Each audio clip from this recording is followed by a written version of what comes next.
defined as the encouragement of learning, and the private benefit of the copyright owner, the exclusive right to sell the work for 14 years renewable once. Now, according to a Whiggish or liberal view, Parliament got the balance right. But the publishers refused to comply with Parliament's decision. They tried to defend their monopoly by invoking what they took to be a general principle inherent in common law. So, they argued, when an author created a work, he acquired an unlimited right to the product of his labor. If he sold the work to a publisher, the publisher owned it in perpetuity, just as if he had bought a parcel of land. And that's the position Diderot took, paid by the Guild of Booksellers, perpetual copyright. So the same argument occurred in England as occurred in France. It's very interesting to follow this. In England, this argument went through several very interesting legal cases, which culminated in 1774 in a famous decision called Donaldson versus Becket, and that reaffirmed the limit of 14 years renewable once. So when we Americans, the founders of the Republic, followed suit, first in the Constitution, which allied copyright with, I'm quoting, the progress of science and useful arts, end quote.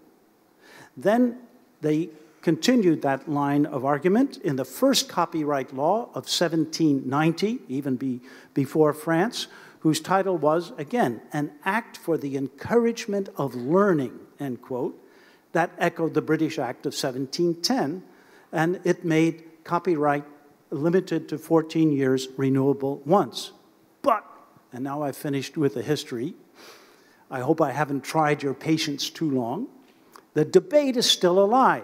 So if I could leap over 2 centuries and cite the debate over the American Copyright Extension Act of 1998, it was, to a considerable extent, shaped by the lobby of Hollywood. And the head of that lobby was a man called Jack Valenti. The Act of 1998 extended copyright for the life of the author plus 70 years, or in the case of a corporation like Disney Incorporated, 95 years. So some people, this is the black hole that Elizabeth Nigaman was referring to. We are putting most literature out of the public domain and into a copyright that seems to go on forever. So Jack Valenti, the lobbyist for Hollywood, was asked, do you actually favor perpetual copyright? Oh, no, he said. Copyright should last, quote, forever minus 1 day, end quote. So you see what we're up against. Now, don't take this detour into history, please, as an idle exercise with nothing more at stake than an uncovering of unfamiliar facts. It's meant to emphasize the interplay of 2 elements that go right through the history of copyright and that are still alive in current attempts to design the digital landscape. On the one hand, principle directed toward the public good. On the other, self-interest aimed at private gain. To base policy exclusively on the former, on public good, would be, I think, naive and wrong-headed. It would be to deny an economic strain which runs through the history of copyright. But to assert nothing but the latter, private gain, would be cynical, a rejection of the idealism that shaped copyright history at critical conjunctures. So my question for you and all of us is, have we got the balance right today? Well, an answer to that question could begin by considering the connections between knowledge and power. No one would deny the importance of patents and copyrights as a way of rewarding creativity, but no one would want the knowledge of DNA or the technology of the web to be exploited as private property. The privatization of knowledge has now become an enclosure movement which is eliminating valuable information from the public domain. Permit me to cite the examples of scholarly journals and books. Now, I know that most people at the forum are interested in sexier subjects like music and theater, and I'm all for them. But let me, if I may, talk a little bit about academic periodicals. Why? Well, most knowledge first appears in digitized periodicals. Discoveries in physics, chemistry, biology, engineering, and other hard sciences enter the public sphere by publication in academic journals. And the journal article is also the principal outlet for new work in other disciplines, softer, such as economics, law, and even philosophy. Journal publishers, therefore, control access to most of the knowledge that is now being created, and they charge a fortune for it.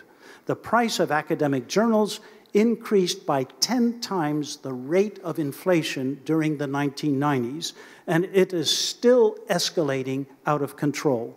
The list price for an annual subscription to the Journal of Comparative Neurology, which I'm sure all of you read regularly, is now $29,113 a year for 1 year's subscription. The journal Brain Research costs $23,446 a year. The average list price for a journal in chemistry is $3,676. Most of the research that went into those journal articles was subsidized by taxes. Taxpayers, therefore, should have free access to it. It belongs in the public domain. But commercial publishers have fenced off parts of that domain and exploited it for their own profit. And their profit margins run as high as 40% of their income, which soars into billions of dollars and pounds and euros. Why aren't they restrained by the laws of supply and demand, you might ask? Well, because they have crowded competitors out of their sectors of the market, and the demand is not elastic. It comes mainly in the form of subscriptions paid by research libraries, and the libraries cannot cancel their subscriptions without producing an uproar among faculty and students who depend on the journals for their supply of new information. Now, of course, professors and students produced that information in the first place, and they provided it for free to the publishers who charge extravagant prices for making it accessible. Academics are therefore complicit in a syndrome that is undermining academic libraries. They advance their careers by publishing in prestigious journals, and as a rule, the greater the prestige, the higher the price, but they fail to understand the viciousness of an extraordinary, vicious circle which is damaging the Republic of Letters, as you call it, in France. How can we reverse this trend? Well, by transforming the economics of journal publishing in a way that will return knowledge to the public domain. Open access journals, journals that are subsidized at the production end and are made freely available to consumers, can be produced economically according to sound business plans, and they are more effective than closed journals because they get far more readers.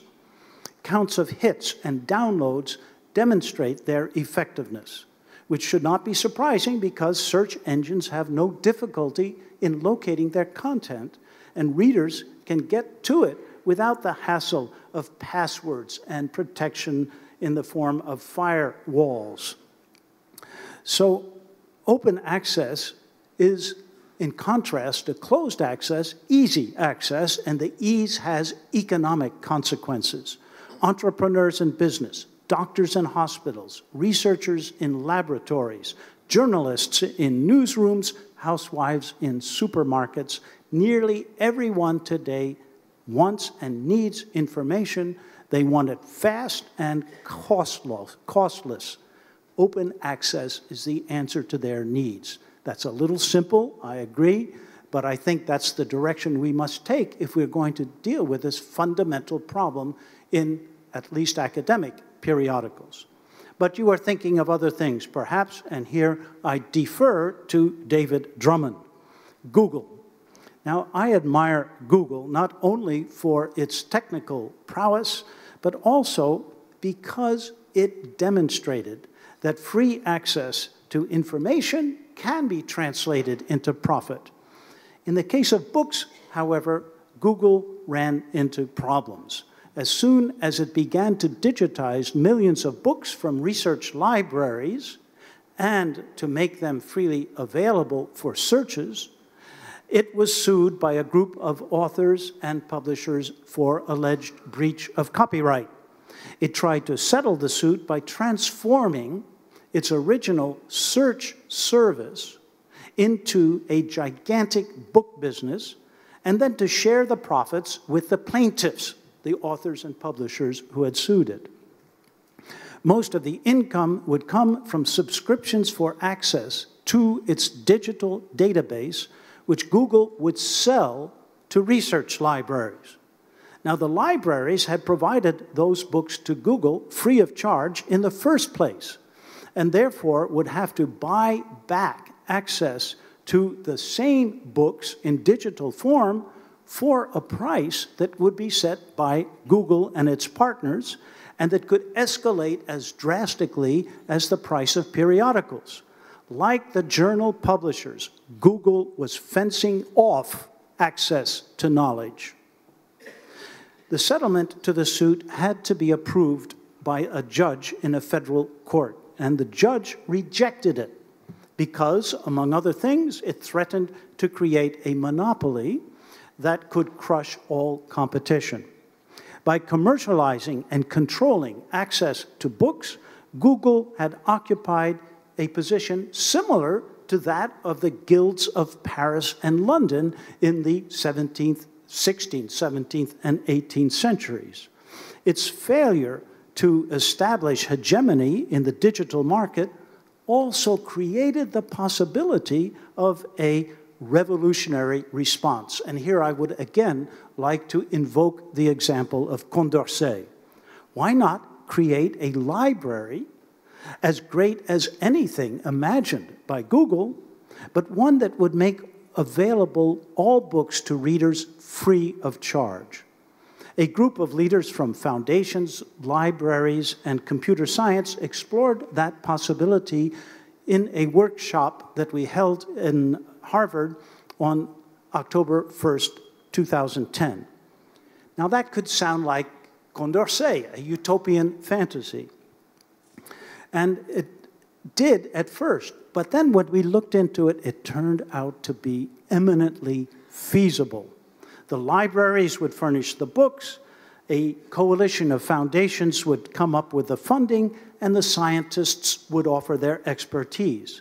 We created a steering committee to set policy, a secretariat to administer daily business, and 6 work groups to tackle the most difficult problems, which certainly concern copyright and the need to fill the black hole, which is the 20th century.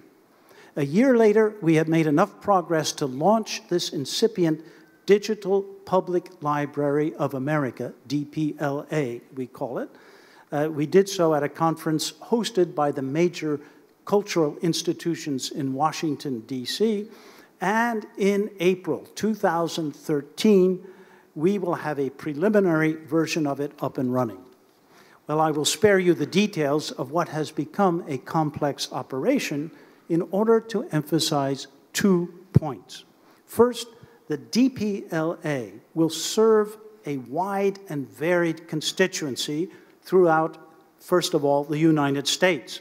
Far from being limited to a constituency of college professors and students, it will bring the country's cultural heritage within the reach of all its citizens, from children in grade school to seniors in retirement communities. It will be a force in education because it will open up access to knowledge for thousands in tiny community colleges and other institutions that lack adequate libraries. And it will provide a stimulus to the economy by putting knowledge to work among businessmen, industries, research labs, startup enterprises, and service organizations of all sorts. Second, it will spread to everyone on the globe. The DPLA's technical infrastructure is being designed so as to be interoperable with that of Europeana, which is already aggregating, as you know, the digital collections of 27 European countries. In fact, national digital libraries are sprouting up everywhere, even in Mongolia. And so what we need to do is to bring them together. Books have never respected boundaries, not of countries, nor disciplines, nor cultures. Within a few decades, we will have a worldwide access to all the books in the world, and not just to books, but also to images, recordings, films, and media in other formats. Now, a lot remains to be done, of course, but it's already possible to reply to those who say the book is dead by answering, "Long live the book. Le livre est mort, vive le livre." Merci, professeur.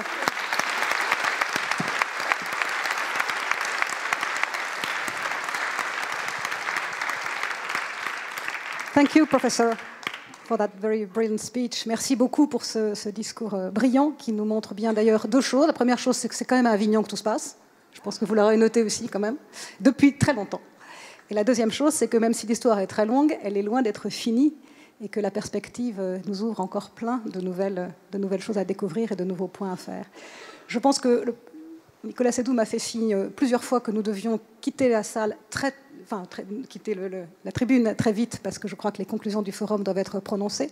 On n'aura donc pas beaucoup de temps pour les questions. J'aimerais quand même demander un mot à Bruno Racine sur les livres n'ont pas de frontières. Est-ce que vous partagez tout ce que vous avez fait et dit sur... Tenez, j'en ai un plein pour vous. Oui, mais on ne peut qu'être d'accord. Bon, ce qui est... Robert Darnton a bien montré cette dialectique entre la volonté de diffusion la plus large possible et les nécessaires barrières qui sont établies à un moment ou à un autre, alors dont l'étendue varie en fonction des rapports de force, hein, parce que c'est de ça qu'il était question dans la perspective historique qu'a faite Robert Darnton. Pour tout ce qui concerne le domaine public, c'est-à-dire en gros, tout ce qui est antérieur à 1900, c'est déjà une réalité, car ce qu'a indiqué Robert Darnton à propos de Google, cette clôture ne concernait que la partie sous droit. Tout ce qui est antérieur à la fin du 19e siècle est effectivement accessible partout et à peu près sans limite. Le trou noir ne commence qu'au XXe siècle. Mais c'est toujours cette question du trou noir du XXe siècle. Et en effet, jusqu'à quel point le droit existant protège les ayants droit ou empêche aussi, dans certains cas, pour les œuvres orphelines, par exemple, ou les œuvres qui ne sont plus exploitées, une diffusion. Donc, on est en train de... Vous avez prononcé le mot équilibre. Ce qu'on essaye d'établir, c'est justement un nouveau point d'équilibre entre l'intérêt collectif et ce qui doit être maintenu, quand même, le droit de la propriété intellectuelle, qui est fondamental. C'est ce que, par exemple, le Parlement français va probablement examiner dans quelques temps à propos des œuvres indisponibles, où est prévu un système qui serait un peu comparable à celui que Google avait imaginé avec les éditeurs et les auteurs américains, à cette différence près, elle est capitale, que ce serait une disposition législative et non pas le résultat d'une négociation commerciale ou pour mettre fin à des litiges. Merci beaucoup. Oui. Je partage parfaitement l'avis de Bruno Racine. Nous sommes collaborateurs. Il faut que les bibliothèques agissent au niveau international. J'espère que le Parlement français va nous donner le modèle à nous autres Américains. Il faut le dire pourtant que nous avons peu de confiance dans notre Congrès qui ne fait pas grand-chose Et j'irais jusqu'à dire que pour les œuvres orphelines, nous sommes pessimistes en ce qui concerne une loi éventuelle. Donc j'espère que la France va nous montrer le chemin, mais je suis sceptique là-dessus. Et en ce qui concerne l'équilibre, nous sommes très loin de l'avoir trouvé. Moi, je pense que la balance ne va pas dans le bon sens et que le bien public souffre énormément. Donc, je suis pour le droit d'auteur, mais comme je vous ai expliqué, ce n'est pas un droit à la Jack Valenti pour toujours moins un jour. Merci beaucoup. Est-ce qu'on a encore une dernière question? Non, il paraît qu'on n'a pas de questions. Alors, Nicolas, je vous rends le floor. Et je crois que nous accueillons donc Bernard Landry. Nicolas? C'est...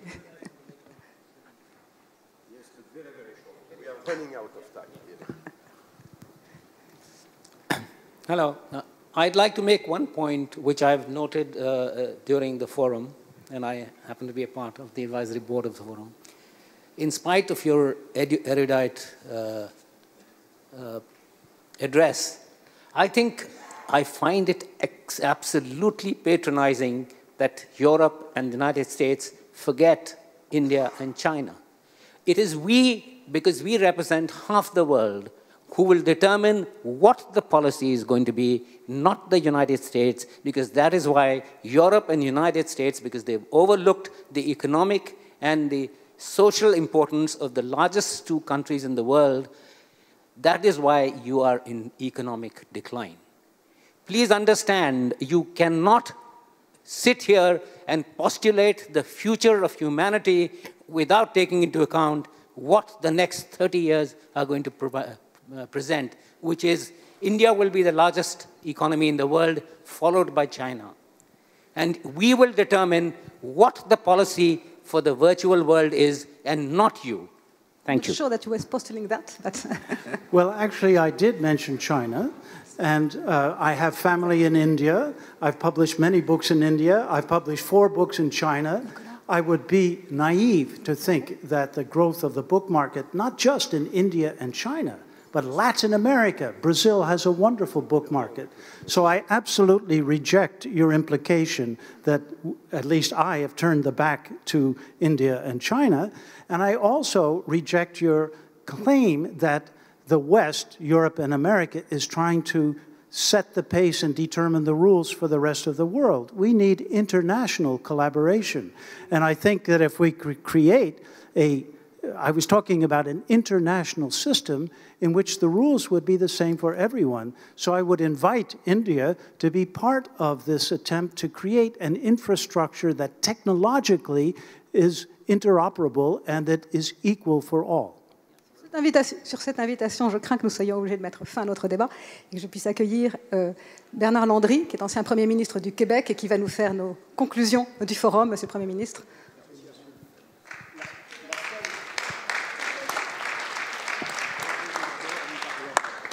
La seule invention du G20 est la réponse à votre intervention.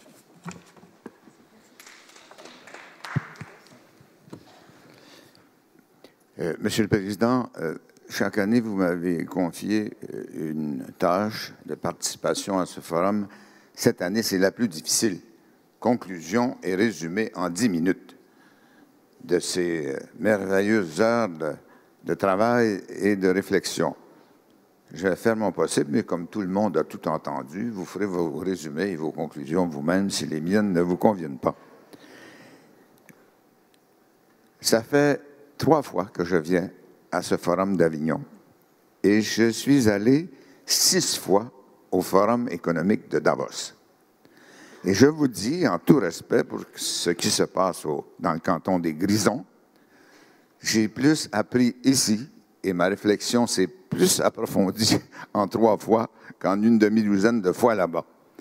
Parce que, et c'est le rôle du forum de Davos, on se concentre sur des questions très matérielles, sur des questions économiques. Et les gens qui y participent sont des cadres de grandes entreprises, de multinationales, pas beaucoup de créateurs, pas beaucoup d'artistes et pas beaucoup de jeunes, comme ceux qu'on a le grand plaisir de rencontrer ici. Donc, les heures que nous venons de vivre